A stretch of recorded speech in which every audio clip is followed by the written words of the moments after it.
read my lips. The day any Nigerian government is ready to end insecurity, it will end. Are we ready to end it? I don't think so. I don't think so, because there's way too much complicity in the ecosystem. Are the people perpetrating this insecurity far from us in society? No, they are not far from us. There have been many people that are in and around government being linked to this level of insecurity. And they are walking free today, and they're part of your elite class. Why are we deceiving ourselves? But you see, the problem with Nigerians is when you tell them the truth, they get alarmed.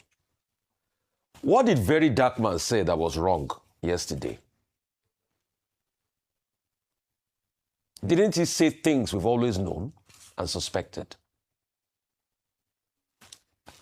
We were talking about the people reporting to security authorities. Ayo, is it not this country we were when the citizens of Woro informed the security operatives that there was a threat on their lives? And the bandits came because they heard that they informed the security operatives. How did the bandit know that the people of Woro informed the security operatives? Then they came and they did a slaughter. And after the slaughter, for good measure, they took hundreds of people. They just released them the other day. After how many days? You talked about Askari Uba. Ayo, yesterday made it 102 days. The kids from Askari Uba has been in the den of these heinous elements. We are talking about Bogu abduction. More will happen. We are not ready to deal with insecurity. It's not a case of state police. When Nigeria did not have state police in the 90s, we didn't have banditry at this level of insecurity. So why are we deceiving ourselves that we say it's more boots on the ground? More boots on the ground will just mark more complicity on the ground.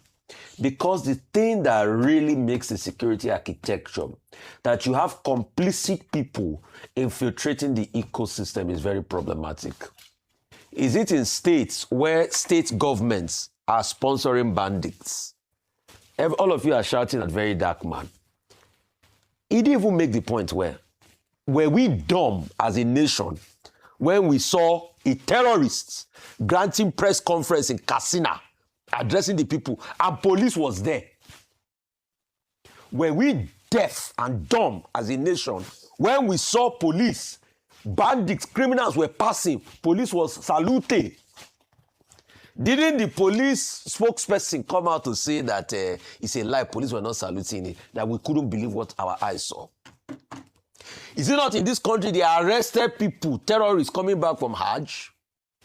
Do you know how many photo ops that state government have done with bandits and criminals in Katsina? So what did Verydarkman, Kilo Sote and Fefun, what did this say that everybody is faithful? He has no right to say it. He has no right. You people don't like the truth in this country. As long as you don't like the truth, the country will not move forward. And that's why I made that categorical. When the state is ready to end this insecurity, it will end totally. What did President Tinubu say after the Bogu attack? We must not cow to We must not cow. They will be rescued. He would not till then show that we must not cow when the people are being treated like cows. How many times has he released such statements since he got into power? You've lost count. I'm sure now they don't even edit those messages again. They just change the name and the location of the incident. And we say we are dealing with insecurity. We are dealing with insecurity. When we analyze now, we say, oh, yes, America joined us. They did 2 airstrikes. Oh, they shot 2 Tomahawks. Yes, we've captured the largest catchment of intelligence back. What has the intelligence done for us? How have we been able to crack the ecosystem? We are working on it. In fact, some people I know after this, they will say, RUFAI, shut up. You don't even know what you are talking about. You are very stupid. You know, you don't know the ecosystem. They are high-level security briefing. I don't want high-level jargons. I want results. Is it today, Ayo, that we have civilian JTF? because of the infiltration on the system, those young patriots, those hunters are just being led to the slaughter slab and being killed anyhow. So what are we talking about? As regards Umahi, good one that he accepted responsibility. I'm sure he probably heard us here yesterday. Umahi, I commend you today. Mr. David Umahi, you earn my commendation with your approach to that matter. The next phase is fix the problem. Once and for all. That's what we want. Citizen accountability. It's not the one that you're abusing Peter Obi the last time. That no. Fix. Just, I accept the problem. I will fix it. Oh, you have earned. Oh, God. If I can shake you, I will shake you today. All right. Dr. Bate. First, let me start with the NBA 66th Annual General Conference, from where we've been having interesting episodes in terms of statements either made by politicians who were invited at the opening ceremony or other members of society who have been invited. What is the subject this morning on the table? Former Vice President Professor Yemi Osinbajo speaking through Adepaye, and then talking about how the justice system in Nigeria should be more people-centered, or specifically to be more people-oriented. And I think that the professor is very right in that regard, because if you are defending the rule of law is, of course, about how you deliver justice to the people, how the people, have confidence in the justice system, and how, of course, the law, as they say, functions effectively as the protector of the interest of the common man living in an organized society. Now, what are those elements when you say, justice law must be people-oriented? One, speedy dispensation of justice, which is a major issue in Nigeria. Two, the criminal justice administration system. The criminal justice administration system in this country is still a major problem. And it's a chain, it's a trajectory from arrest to the, correctional system. Now, right from the arrest, our police stations are very notorious. A lot of persons on the awaiting trial persons list. Some of them even die in the awaiting trial persons.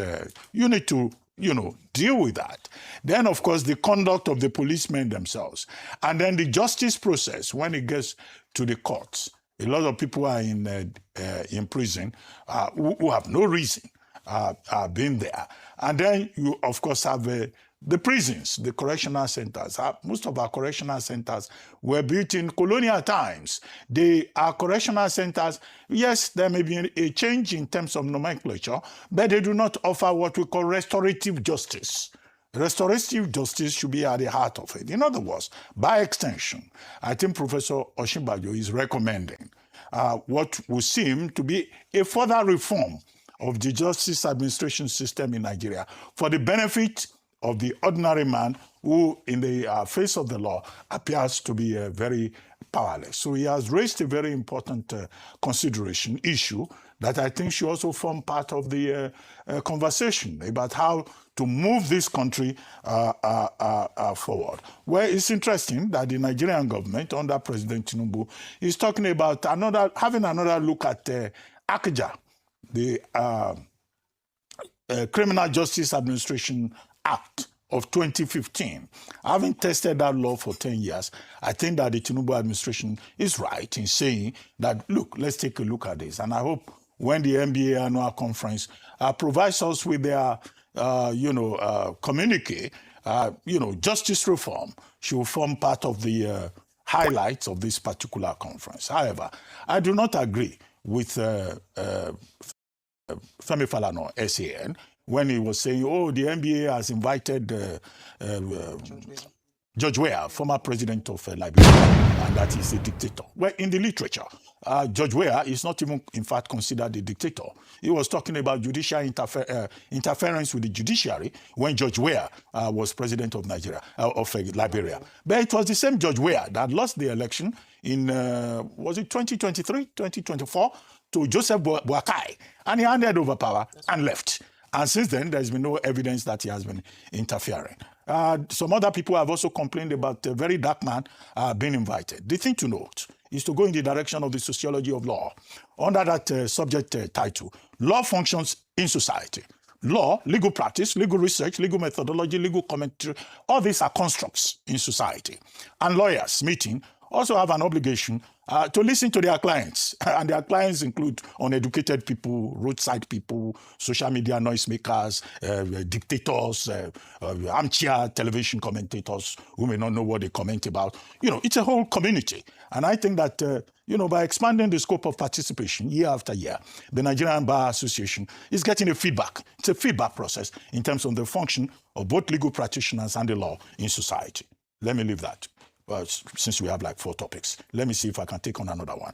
Now, Dangote Refinery, the Energy Administration Department in the US, saying that there's been a lot of improvement in terms of exports from Nigeria.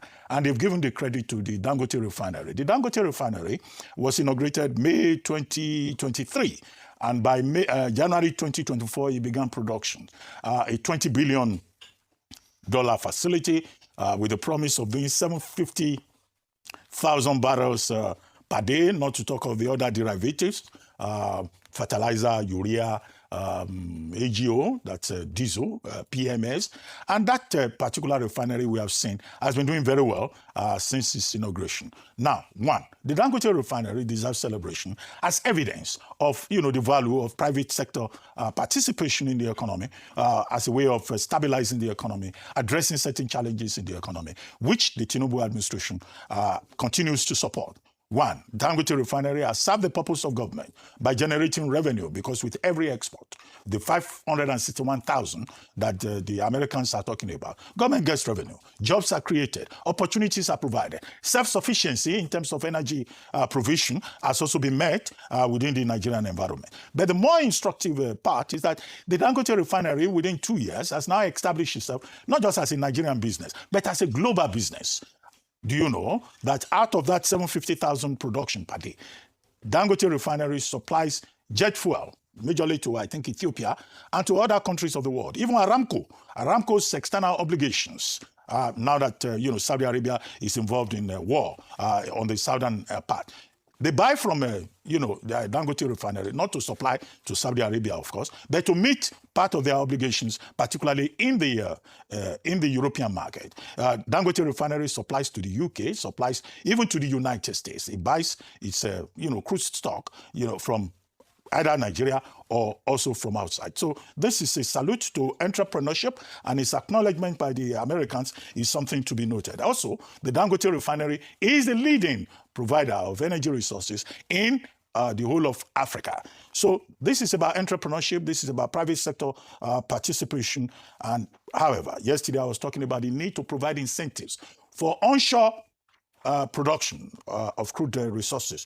And that's what the Nigerian government should focus on, because it looks like a win-win. And it should encourage other refineries, not just the Dangote refinery, so that, we don't have to worry about the dead refineries, the museums, as Engineer Dankunle put it in an article that I read yesterday evening, which is his 4th memo to the President of Nigeria. I hope that the President of Nigeria will be given an opportunity to read that informed article. Now, as for Minister Dave Umahi, let me jump on that very quickly.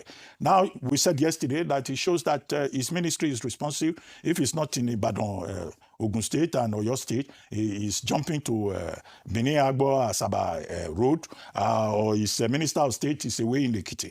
We like to see government responding and projecting the fact that the duty of government is to meet the people at their level of expectations. However, with the visit to the Benin Agbo Expressway yesterday, there was a video in circulation where the CEO of the concessionaire company, once Samuel Daramola, was speaking. And he said, he empathizes with the people, but this is a concession. We have money issues. Our investors are asking for money and all that. This Samuel Daramola didn't even have the confidence to name the company, his own company, where he's CEO, that is in charge of that road.